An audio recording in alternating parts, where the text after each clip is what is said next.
sou aluno da disciplina Informática Jurídica, ministrada pelo professor A. José Rover, e vou falar sobre textos, o artigo Alguns Aspectos Constitucionais da Lei 1296/96, existente no livro Direito, Sociedade e Informática, organizado pelo próprio professor. A lei em questão que trata o artigo, ela visa a regulamentação do inciso 12 do artigo 5º da Constituição Federal, que trata principalmente sobre a inviolabilidade do sigilo da correspondência, das comunicações telegráficas, de dados e das comunicações telefônicas como um todo, salvo nesse último caso, que há algumas exceções que trata a própria lei.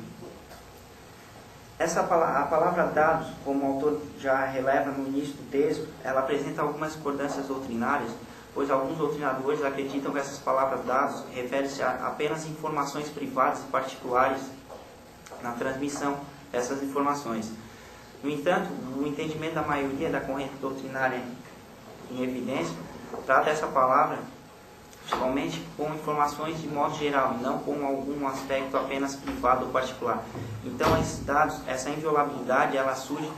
na transmissão de qualquer tipo de informação, e não apenas informações específicas. Ela não trata de um conteúdo específico. Partindo desse entendimento, já vamos tratar principalmente dos aspectos inconstitucionais que essa lei traz em alguns de seus artigos e alguns trechos em questão. Esses aspectos ele já se encontram já no artigo 1º, parágrafo único, onde ele versa da seguinte forma: a interceptação de comunicações telefônicas de qualquer natureza para a prova, investigação criminal e instrução processual penal observará o disposto nessa lei e dependerá de ordem do juiz competente da ação principal sob segredo de justiça.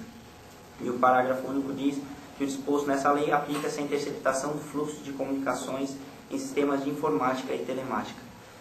A partir do que pode ser observado no artigo supracitado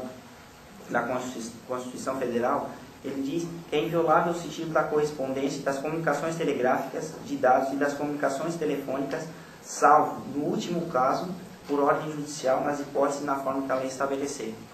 Ou seja, aí vem uma questão mais de hermenêutica, a partir do momento que a própria Constituição, ao listar os aspectos invioláveis de transmissão de algumas formas de informações, ele só esclarece que no último caso, ou seja, na questão de transmissão, na comunicação telefônica, pode haver essa violabilidade para alguns fins criminais. A partir desse momento, o aspecto citado no parágrafo único do artigo 1º, dando possibilidade de interceptação desse fluxo de informações através da informática, ele se visa, na visão de muitos doutrinadores constitucionalistas, como inconstitucional, já que a Constituição ela restringe essa violabilidade apenas à comunicação telefônica. E a partir do momento que a própria legislação ordinária ela tenta abranger outras formas de comunicação, ela vai acabar contradizendo o próprio texto constitucional, e por isso a declaração de constitucionalidade, pelo menos dessa parte da lei, deveria ser declarada. Um outro aspecto criticado nessa lei seria a questão do artigo 3º, que já visa mais a questão processual penal, a partir do momento que no artigo 3º ele fala da seguinte forma: a interceptação das comunicações telefônicas poderá ser determinada pelo juiz de ofício ou a requerimento da autoridade policial na investigação criminal ou do representante do Ministério Público na investigação criminal e na instrução processual penal. Tratando principalmente do inciso 2º, quando ele fala do representante do Ministério Público, quando essas comunicações telefônicas, ele diz que podem ser pedidas pelo Ministério Público e não citando nenhuma parte a defesa em si, ele vai da própria Constituição e dos artigos de direitos constitucionais, quando fala no próprio caput que todos são iguais perante a lei. A partir do momento que ele visa apenas autorizar o Ministério Público para poder pedir a quebra de sigilo de comunicação telefônica, ele está criando desnivelamento e a quebra da própria isonomia jurídica, a partir do momento que só um lado pode pedir uma determinada prova que pode ser decisiva para todo um processo judicial que vai interferir na vida de uma pessoa, sendo que a defesa ela não pode pedir essa prova. Um outro aspecto muito criticado seria que já todos, dependente de caso, processo, têm direito à ampla defesa e ao contraditório. A partir do momento que a defesa é restrita nesse seu direito, essa ampla defesa já não é considerada, pois ela não pode utilizar todos os meios disponíveis, já que se torna restrito apenas ao Ministério Público. e o contraditório fica inviabilizado a partir do momento que a acusação ela pode utilizar-se de uma prova e a defesa ela não pode se utilizar da mesma forma dessa prova para poder contradizer e utilizar e se defender no caso.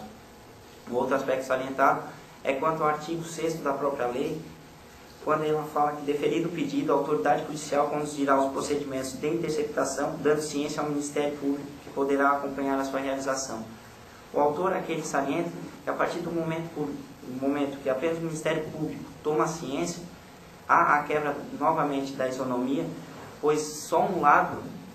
vai poder tomar essa ciência, vai poder ter encaminhamento dessas provas à organização, enquanto a defesa ela vai ficar totalmente fora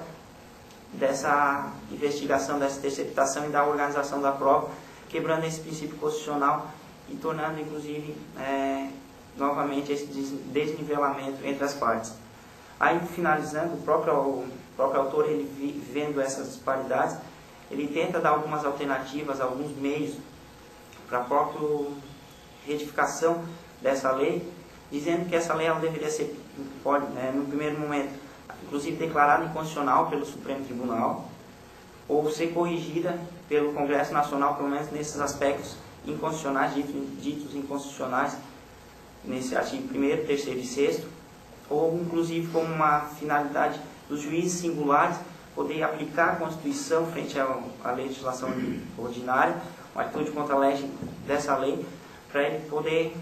restaurar essa isonomia e esse direito de ampla defesa contraditória que não está sendo visto pela própria lei. Então, os juízes singulares, ele aplicando a Constituição como forma primeira, como carta maior, que pudesse restaurar a ordem jurídica como um todo.